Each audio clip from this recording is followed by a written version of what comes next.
All right, guys, we are gonna go into how to do the clam exercise. The clam is a really great exercise to do early postpartum. Something to keep in mind though, make sure you're staying up on your hip mobility exercises. So remember, the hip mobility is sitting the 90-90 on both sides. You may stretch forward into the hip mobility. You may sit here just to work on tightness in that tissue, but making sure that you're really getting the mobility and range of motion in the pelvis and in the hips, but while you're adding on the strengthening side of it with the clams. So with the clam exercise, I'm gonna have you lay on your side. You're gonna actually do this on both sides, but we're gonna start with this side first. So you're gonna lay on your side. You're going to have your feet in line with your butt, in line with your glutes. Your pelvis is here.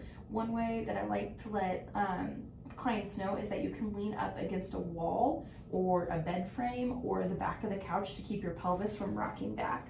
We really want the pelvis to stay neutral here when we lift up the knee and it come back down. This is just like a clam, guys. If you think of a clam in the ocean, the back stays together and the front opens, and that's what we're doing here. You're gonna let the top leg come up. Notice I'm not rocking my pelvis back. I want that pelvis to stay nice and neutral, and then I let it come back down. When you lift it up, you're not using all you got where you feel like you're gonna break your leg. Should be a really gentle motion. It comes up, it comes back down. I like to think of tightening those lower abs or doing the zip up with this one. So you can think of hip bone to hip bone with it, or you can think of connecting your pelvis to the ribs.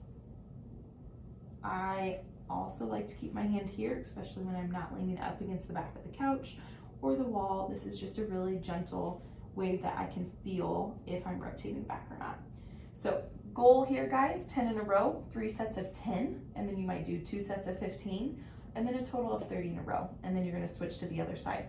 If my goal was to get back being more active, I would wanna do like 2 sets of 30 a day, or 3 sets of 30 being 90 if I'm back to running. So that'll all progress with you as you go through the program. But again, both sides, keeping it nice and gentle, nice and slow and controlled, tightening hip bone to hip bone or ribs to pelvis as you do this, but really keeping the pelvis nice and neutral.